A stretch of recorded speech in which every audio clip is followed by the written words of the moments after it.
Hujan itu datang tanpa peringatan. Sungai meluap, desa terkepung banjir. Saat semua orang memilih menunggu bantuan, satu pemuda desa justru mendayung perahu tua menembus arus deras untuk menyelamatkan seorang bule yang tak pernah ia kenal sebelumnya. Sebelum lanjut ke ceritanya, coba dong kalian absen di kolom komentar, tulis dari kota mana kalian menonton cerita ini. Aku penasaran banget nih. Siapa tahu penontonnya dari seluruh Indonesia bahkan luar negeri. Jangan lupa juga untuk like, komen, dan subscribe, supaya kalian gak ketinggalan cerita menarik lainnya. Pagi di desa kecil itu selalu dibuka oleh kabut tipis yang menggantung di atas sungai. Air mengalir tenang, memantulkan bayangan pepohonan hutan yang masih berdiri rapat di kejauhan. Rizal sudah berada di kebun sejak matahari belum sepenuhnya muncul. Tangannya cekatan memotong rumput dan mengangkat karung hasil panen, meski keringat sudah membasahi bajunya. Bagi warga, Rizal hanyalah pemuda desa biasa. Tidak sekolah tinggi, tidak punya pekerjaan tetap. Kadang ia bekerja sebagai buruh kebun, kadang membantu warga menyeberang sungai dengan perahu kayu tuanya. Upahnya tak seberapa, cukup untuk makan dan sedikit membantu ibunya. Beberapa orang sering menyindirnya, menyebut hidupnya akan begitu-begitu saja. Rizal hanya tersenyum, memilih diam. Menjelang siang, suasana desa berubah. Sebuah mobil asing berhenti di tepi jalan tanah. Seorang wanita berambut pirang turun dengan ransel besar di punggungnya. Kulitnya pucat, wajahnya tampak penasaran melihat sekeliling. Warga berkerumun, saling berbisik. Jarang ada orang asing datang sejauh ini. Wanita itu memperkenalkan diri sebagai Anna. Bahasanya terdengar kaku, namun sopan. Ia mengatakan datang sebagai relawan lingkungan dari lembaga internasional. Tujuannya sederhana, meneliti kondisi hutan dan sungai, serta dampaknya terhadap banjir yang sering melanda daerah sekitar. Ia menolak menginap di kota, memilih tinggal di desa agar bisa melihat langsung kehidupan warga. Sebagian orang menyambut ramah, sebagian lainnya memandang curiga. Rizal mengamati dari kejauhan. Saat Anna ingin menyeberangi sungai untuk melihat kebun di seberang, tak ada yang segera membantu. Sungai terlihat tenang, tapi arusnya kuat bagi orang yang tak terbiasa. Rizal mendekat, menawarkan perahunya.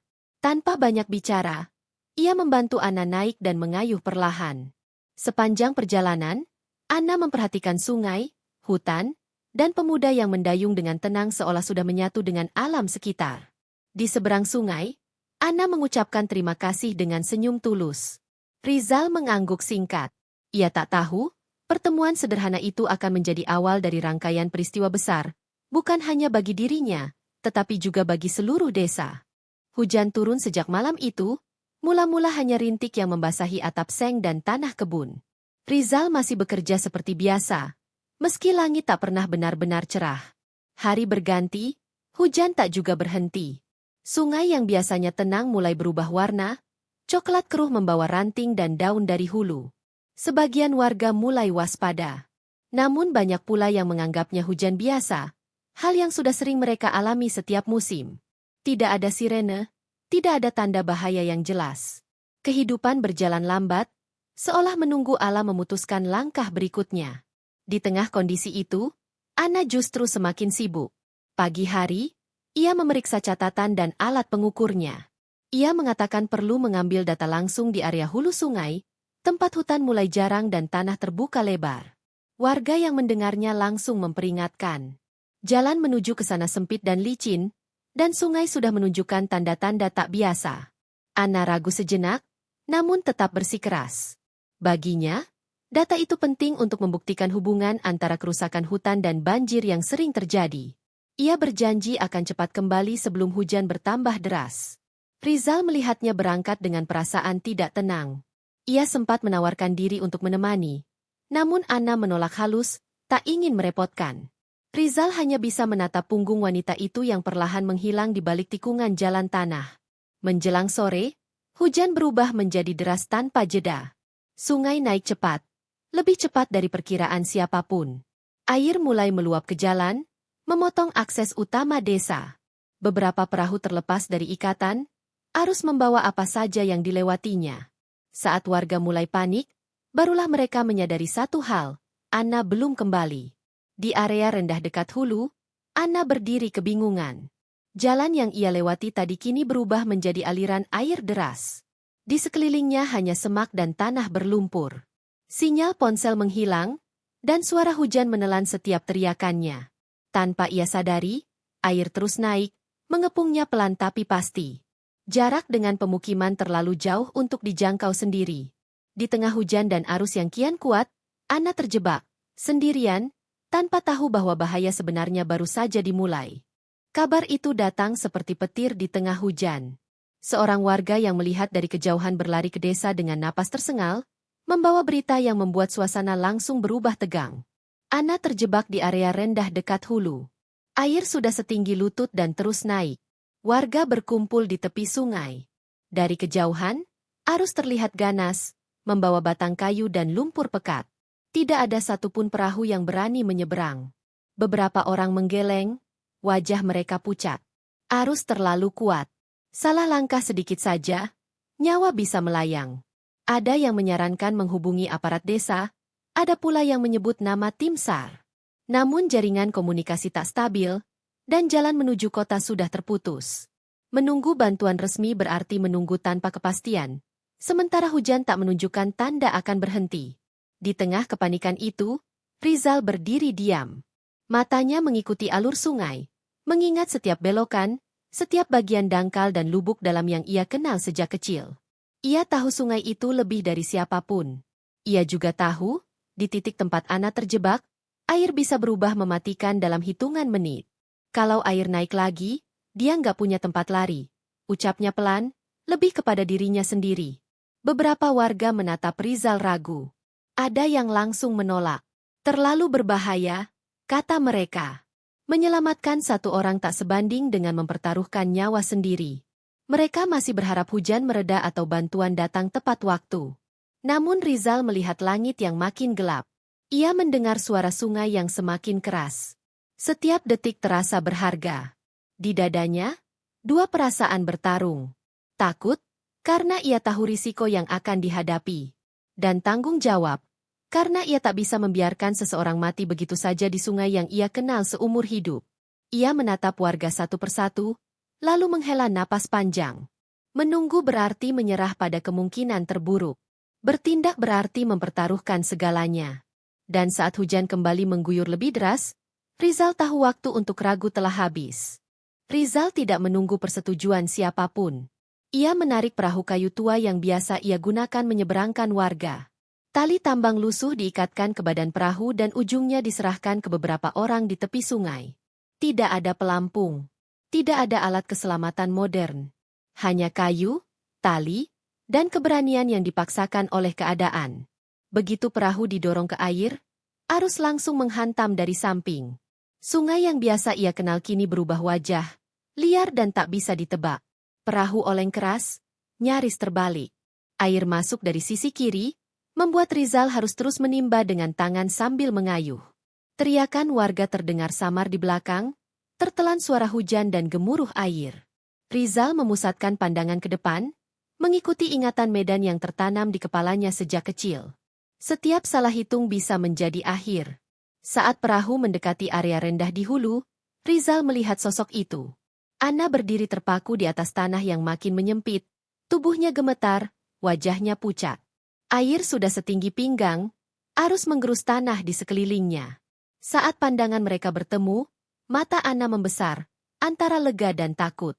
"Pegang aku," teriak Rizal, berusaha mendekatkan perahu ke sisi yang paling memungkinkan. Anna melangkah, tapi kakinya terpeleset. Tubuhnya hampir terseret arus. Rizal melompat dari perahu, menghantam air yang dingin dan berat. Arus langsung menarik kakinya, membuatnya hampir kehilangan keseimbangan. Dengan sisa tenaga, ia meraih tangan Anna dan menariknya ke arah perahu. Napas Anna tersengal, tubuhnya lemas. Rizal tahu mereka tak bisa kembali dengan cara yang sama. Ia melihat gundukan tanah lebih tinggi beberapa meter di sisi kanan. Satu-satunya tempat aman sementara. Dengan seluruh tenaga, Rizal mendorong Anna lebih dulu ke arah tanah tinggi itu, menahan arus dengan tubuhnya sendiri. Begitu Anna berhasil naik dan terjatuh di tanah dengan selamat, arus menghantam Rizal dari belakang. Kakinya kehilangan pijakan. Air menyeret tubuhnya menjauh. Tali di perahu menegang keras, nyaris putus. Rizal tenggelam sesaat, air keruh memenuhi mulut dan hidungnya. Pandangannya menggelap, dadanya terasa terbakar. Di kejauhan, teriakan panik terdengar. Beberapa warga menarik tali sekuat tenaga. Dengan hentakan terakhir, tubuh Rizal muncul ke permukaan, terhempas ke arah perahu.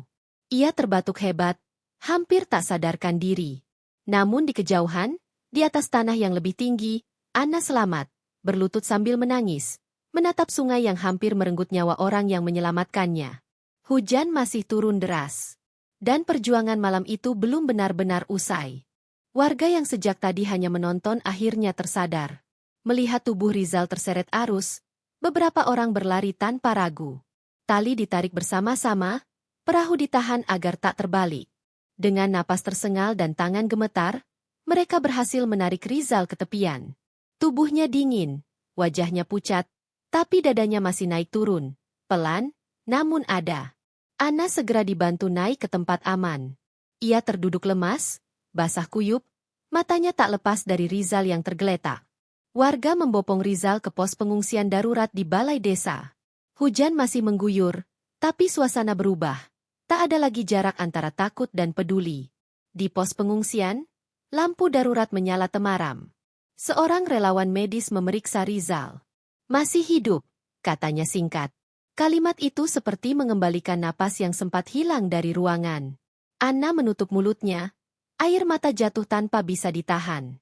Saat Rizal setengah sadar, Anna mendekat. Ia ingin berterima kasih, ingin mengatakan banyak hal. Namun Rizal hanya membuka mata sebentar, menatap sekeliling yang penuh orang, lalu berbisik lirih, hampir tak terdengar. Saya cuma nggak mau ada orang mati di desa ini. Kalimat itu menjadi sunyi yang paling keras malam itu. Tak ada heroisme yang diminta, tak ada pujian yang diharapkan. Hanya kepedulian yang sederhana. Beberapa jam kemudian, kabar tentang Anna mulai terungkap. Ia bukan relawan biasa.